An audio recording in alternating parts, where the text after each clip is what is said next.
Dobsonville members started to protest yesterday in the evening, blocking all the roads and the main roads that lead to the other side. So right now, I'm with my panel.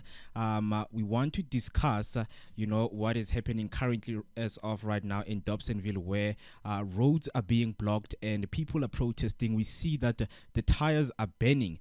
People are complaining. They're saying that electricity has been cut off from the past 3 days. It's something that we're going to be speaking about right here. Joining me from my panel is Mrs. Nosi and Mr. Jabulani. So guys, before I hand it over to you to discuss this, I just want to give people a glimpse of what I am talking about. So I'm going to share a screen and pictures with you of what we came across today, this morning when coming here. We saw, some rocks put on the road and tires that were being burned. So I hope that you can see, the pictures right here in my monitor, whereby you see, residents put the rocks to block the roads because they haven't had electricity for the past 3 days right here in Dobsonville. So with me, let me hand it over to you guys and, just discuss further on what you really think is going on right here in our township, because people are complaining. They say they haven't had electricity for the past 3 days. So let me start with you, Ms. Nosi. Greetings, more, and greetings to our listeners, wherever they're watching and listening us to from. Listen, more. It's not a nice situation, this electricity thing, and I am going to tell you where the frustration is at. And I'm not saying that the residents are okay by closing streets and roads and burning tires and whatever not. But I am just going to first highlight where the frustration comes from. Remember, with the load reduction, there was that app that was made available for everybody to know when are we not going to have electricity. And usually with the load reduction or load shedding, there's usually a minimum hours that which we know that we're not going to have electricity as residents. And it is usually never exceeding, say, 5 hours. On the worst day, it will be 5 hours, depending on which stages that we are at. But there will always be prior communication as to when are we not going to have electricity, so that we can take precautions. Remember, almost everybody in the civilized lifestyle, they use refrigerators to put their food.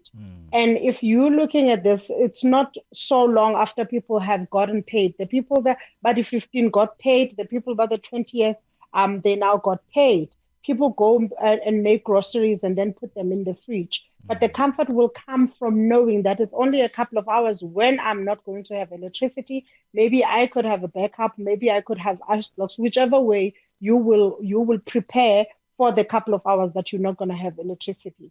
But now, of late, it has not been a load shedding. It has been one problem after another, where they would say a substation band, we are fixing a substation, or there is a problem that is not even mentioned, so we do not have a time frame of when you're going to have electricity. 3 days go by, 5 days go by, there is no word or there is no clear information as to why we do not have electricity. That is where the frustration is coming from, mainly because we as the people have been saying, how about all these things, all these old structures, how about they change them? How about they revamp them altogether, so that we know that everything has been made anew, everything is functioning, instead of us being caught in such a surprise, finding ourselves without electricity with no certainties of when we're ever going to have it.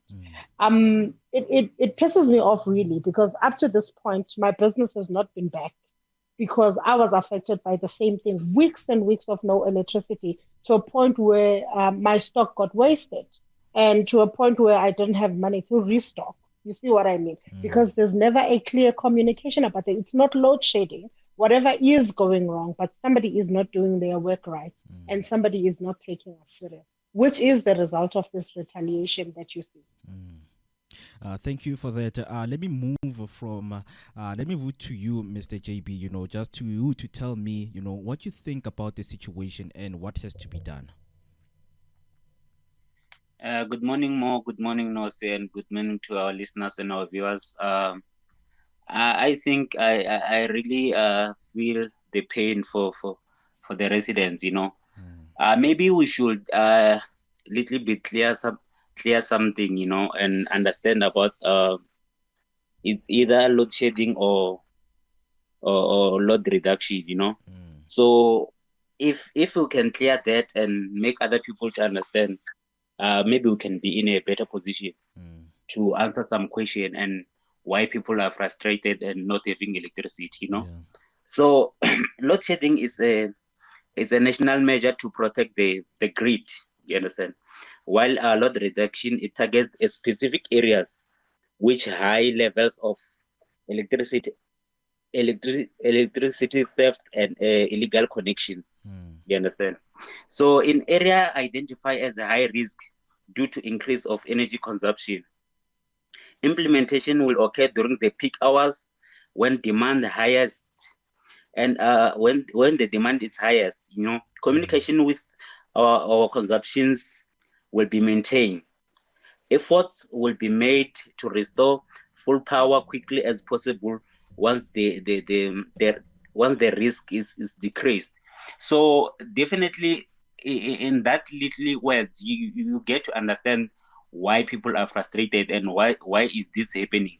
So the theft and the theft of cables and what's happening in areas, it's a problem right now. So if you know that a lot of people, they've got back rooms, they've got businesses, so of course the grid is under pressure. You understand? So people, they just see them not having electricity.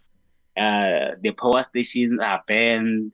There is a lot is happening. So I think if we can get our leaders and sit down with our communities and it's well communicated to a level that people, they must understand what's happening, so that they can do something about it as a communities as well.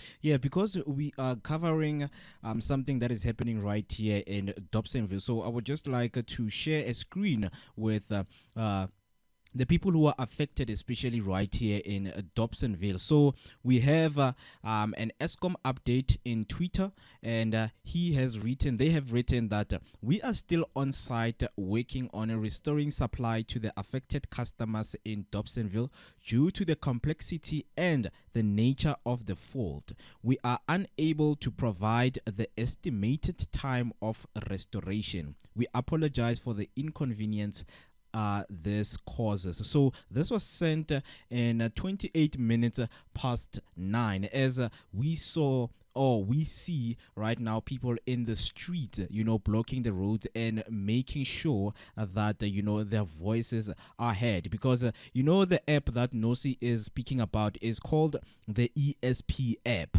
right? So the ESP app is where, people go to, to voice out their problems, or if there's anything, that's happening, you would get your you would get people going there and reporting and notifying Eskom that we have power outages. We do not know what is happening as of right now. So some guys were like, what, protesting is the way, because when we protest, Eskom gets to hear us clearly, in which is something that is happening. On my way, I had a lady saying that because they blocked the road, some parts of Dobsonville, electricity is back and up and running.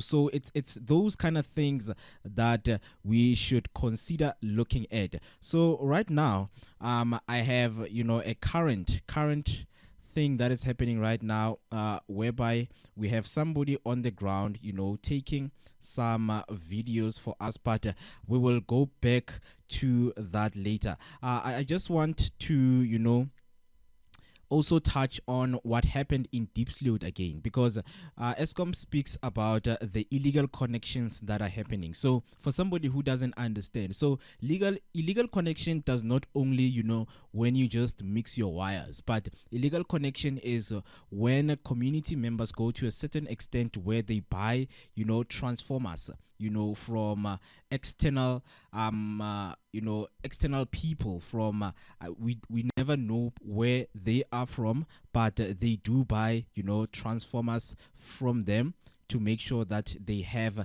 electricity. So it's those illegal connections that Eskom and City Power are fighting as of right now. So I just wanna play a quick video whereby in a Diepsloot, and we will get to hear from the Eskom spokesperson Amanda Kriti speaking about how do these illegal connections happen and how do they get to solve those illegal connections. So right now I just want to move to a video that I want to show you when they were disconnecting everything. Eskom was taking down the illegal transformers that were set and that were connected in Diepsloot, and over 60 illegal transformers were disconnected in Diepsloot. So right now let me do this so that we can get a full explanation of what's really happening,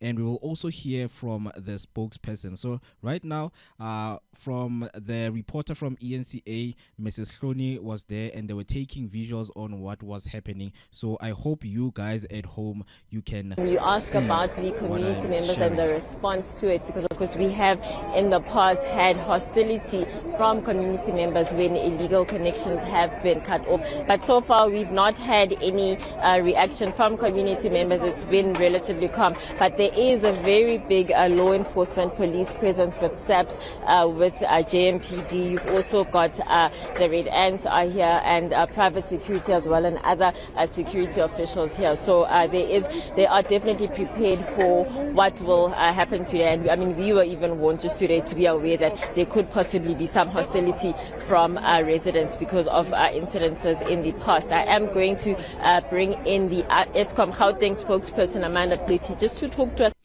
Before we move to Amanda Kriti, the spokesperson of Eskom, I just want to, hear from you guys, what really causes people to go to an extent of, connecting illegal transformers that, Eskom calls now illegal connection. Let me start with you, Mr. JB.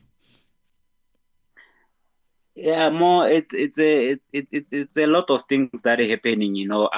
Going back to struggling. Because you can see all of these things happening in townships. So and then and in informal settlement. So that simply means that we have a lot of people that maybe they're not affording.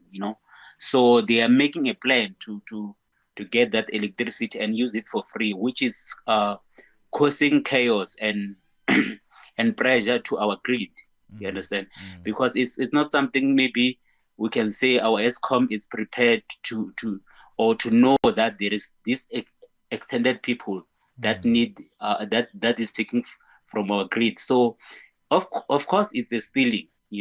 So it's one of the things that we've been complaining here at the platform, that our government need to do something. Lack of jobs, it's causing a lot of chaos. People are not affording, so they're making a plan, because if you can check, electricity and water is life. It's an everyday use. It's something that we need as individual. So people, they will do everything to have electricity, even if they can cut electricity for informal settlement for people that are not affording. They can go to the neighbors, and get that electricity. So which is causing chaos and the whole lot of things that we're complaining about. And they are coming with these things of load reduction and all that. So it's an awareness, because Eskom is owing a lot of billions, and municipalities around around South Africa, because of these things that is happening right now. So it's an awareness. It's just that Eskom, they wanted to start to bring back their money from people, but it's just that people now, they are used to have a free electricity, more special. So that's what's causing this chaos. Yeah, so before I move to you, Nosi, I just want to show people there at home of what I am talking about right now as of currently what is happening. Because we have somebody on the ground, we are going to play a voice note, and just to hear on what is really going on outside and, how are they, handling it. So let us play a voice note and hear what do the people have to say. Good morning, Mo and the viewers at home. I am here at Kopanong, and the residents here are very angry. They've closed all roads. They are saying they spoke to Eskom, and Eskom said they will not do anything about this matter, and it's been months and they are without electricity, so they have no options left than to strike, and they've closed all roads. Taxi drivers are finding it hard to travel. They closed this road that is going to Dobsonville Mall and Johannesburg. Yeah, reporting live at Kopanong and Dobsonville.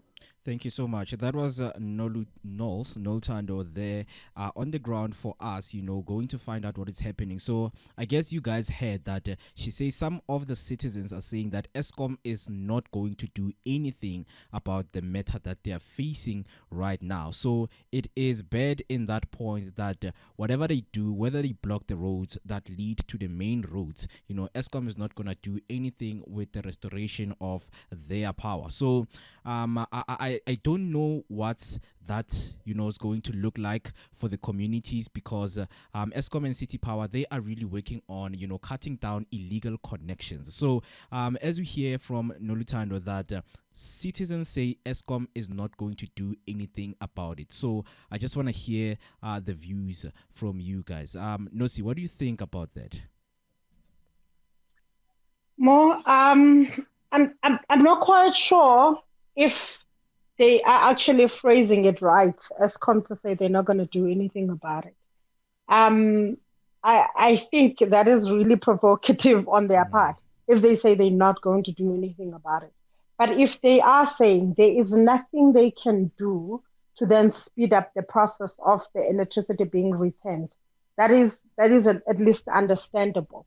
But again, it has to be followed by a clear statement of what is the problem exactly. Because if you're listening to us right now, we are speculating.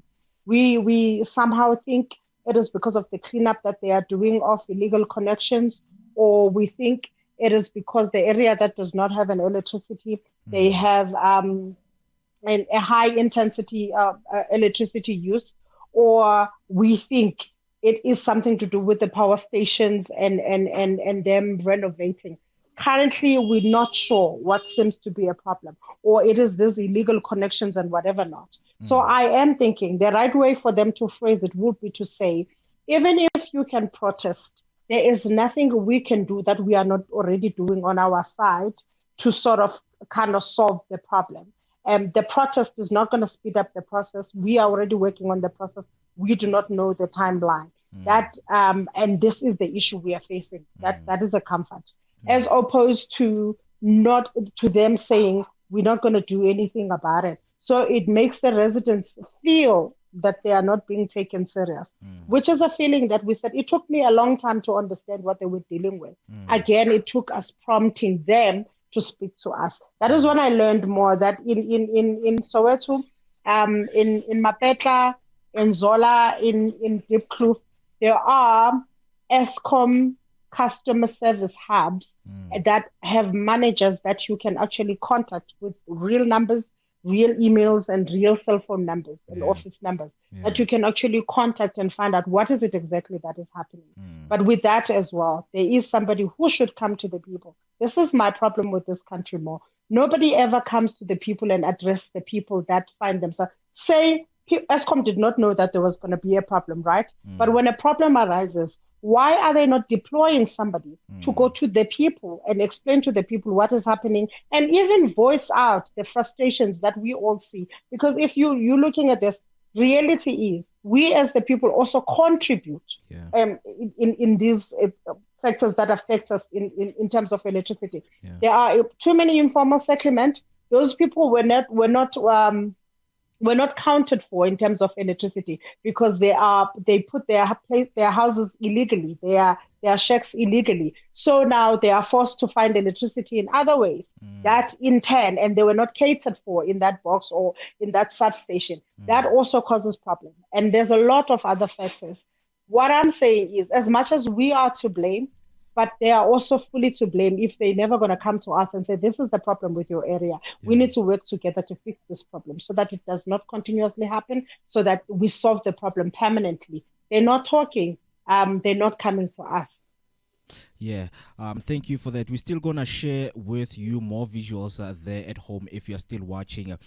So what is happening is right now in Dobsonville, people are currently, facing power outages for strictly 3 days right now. It's been 3 days since their citizens right here in Dobsonville do not have electricity. So without wasting any time, because I spoke about, the spokesperson of Eskom, Amanda Kriti, with what was happening in Diepsloot, whereby they disconnected 60 illegal transformers that contributed to the illegal connection that Eskom is speaking about. So right now, let me move to the video that I was speaking about, and just to get a glimpse of what Mrs. Amanda from Eskom was, emphasizing on and what she will be speaking about. So right now, this is the words and what Mrs. Amanda Kriti, the Eskom spokesperson, spoke about.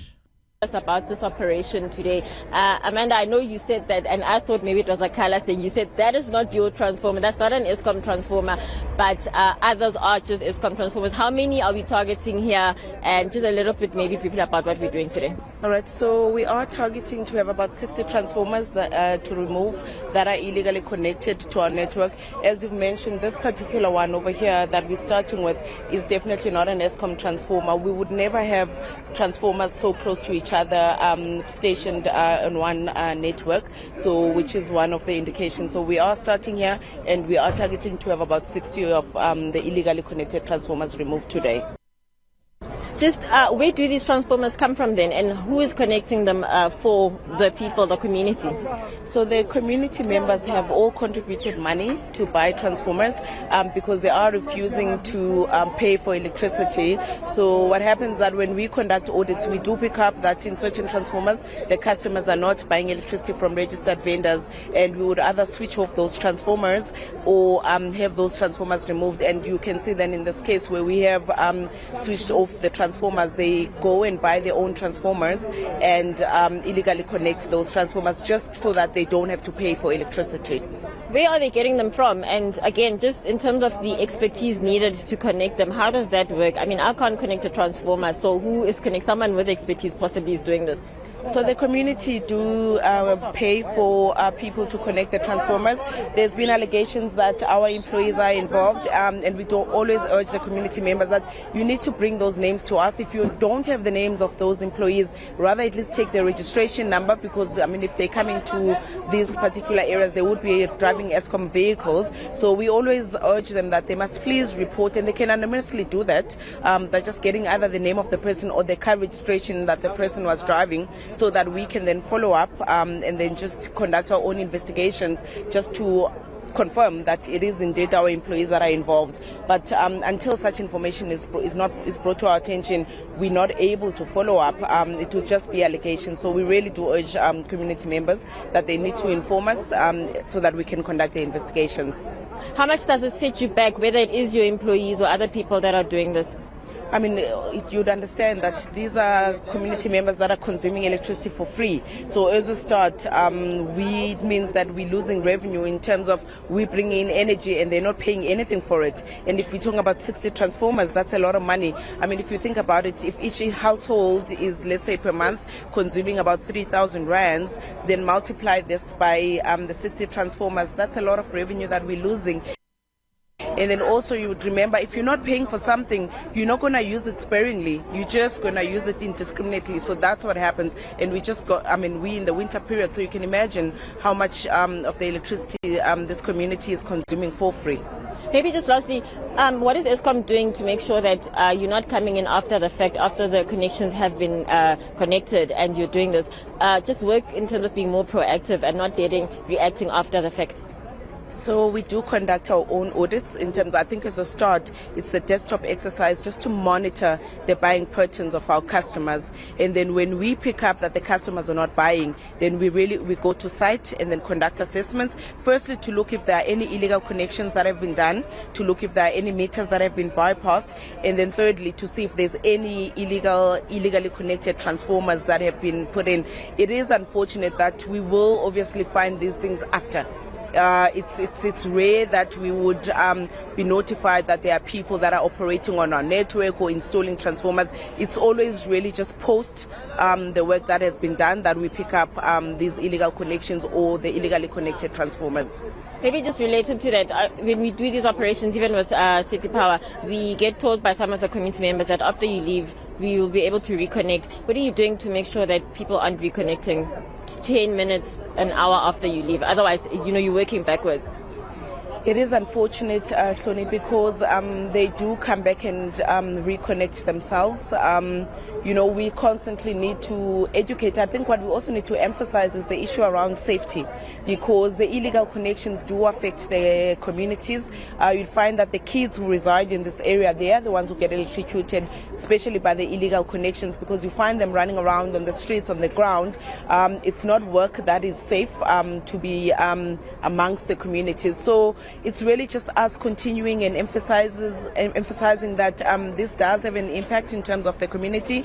Their kids get affected, and also, for us as an organization, it does affect our revenue. So it's constant, ongoing education and awareness, and us not tiring and coming back, and then hopefully the community members will partner with us and report people before they actually conduct the illegal connections. You talk about going back. How often are you able to go back? How often do you go back?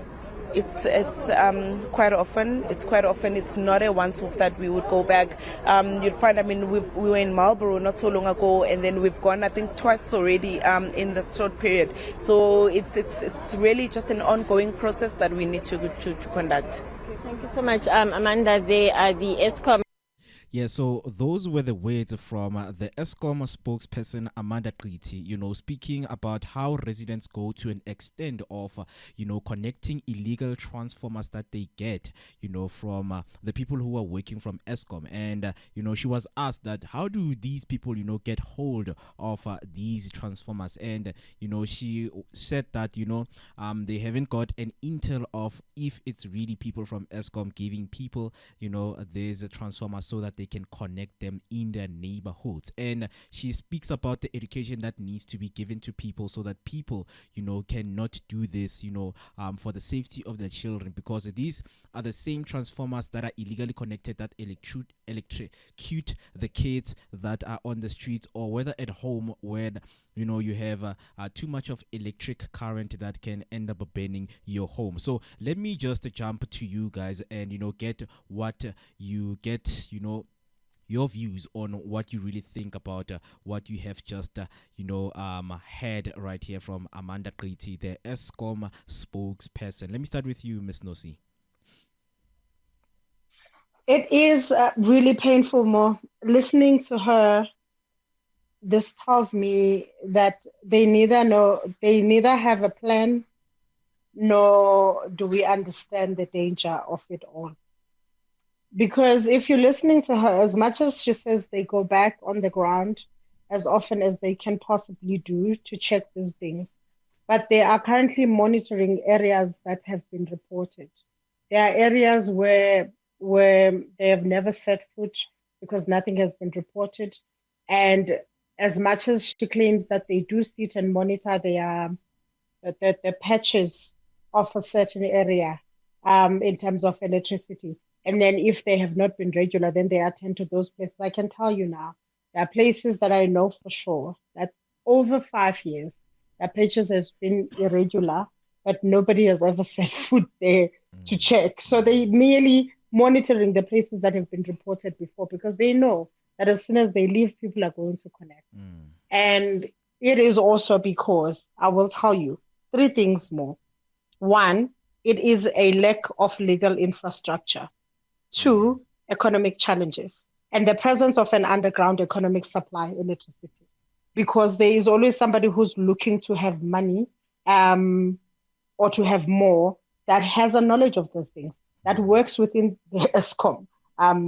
Though I do not have a specific name, but I know that they know better. So they're the ones that approach people and say, look, I can do this for you much lesser than you would if you were to go to Eskom. Of course, I do not have money. I will take their options. They get to make more money, extra money on the side. I get to have what I want at a lower rate, not even looking at the dangers of it. Why? I am not working myself. They want extra money. So we are in business here. And I do not have legal structures I do not have a legal structure that can follow the right steps in order to have an electricity. So at the end of the day, it will always bow down to lack of jobs, our poor economy, and. I hear this thing that she says about education, but honestly, people are more responsive to their stomach than knowledge until, unfortunately, danger happens where a child dies or a house burn or whatever tragic happens. Only then people will be in shock. Like I said before, we are also to blame. We have a part to play, but we're not playing that part because for now, what I need is electricity. And for now, this is how much I have. And for now, I think I'll be able to survive. Then we go take those routes and they sit there, do nothing about it until 5 or 10 years later. All right, before I move... I'm not even sure if I know the strategy they need to use, but yeah. All right, thank you so much with that. Before I move to you, Mr. JB, please hold your thought a little bit because I just want to show my people at home right now as of what is happening right now because we can see from the visuals there that the police have arrived to monitor whatever that is happening in, Dobsonville, there on the site of Kopanong. So the police have arrived and obviously you can see that they are removing the rocks and any barricade that is stopping, the normal day-to-day, road processes, so you can see there the protestants, they are really fighting with the police officers that, we are tired of the whole situation. So I hope you guys can see right there that there are a lot of police vans that have arrived to monitor the situation because the citizens and the residents, they are really tired and it's been 3 days without electricity, so it's something like this that we need to cover, that we want to know, because now the police have been called, to monitor what is happening and to remove anything that blocks, any day to day, so let me just share, more visuals with you guys on what's really happening right now in Kopanong. But in short, it's people are tired and people are going to an extent of protesting for what they really need, because we know that electricity is a basic need, and it does not only end there, because Dr. Josientu Ramogopa, in his media briefing, he spoke about how only 2 million houses, have the free basic electricity, and 11 million houses really qualify for the free basic electricity. So it brings back us to the words of the minister himself. So it's those kind of things that we need to look at, and we do not have to impose deep questions when we see residents doing these things. You would find out that these residents, they do this because they really qualify for free basic electricity. So while we are still watching the visuals that we are getting right now around Dobsonville, Mr. JP, I just want to hear, going back to what Mrs. Amanda Kriti, the Eskom spokesperson, was speaking about. I just want to hear from you, what is your view from what she has said?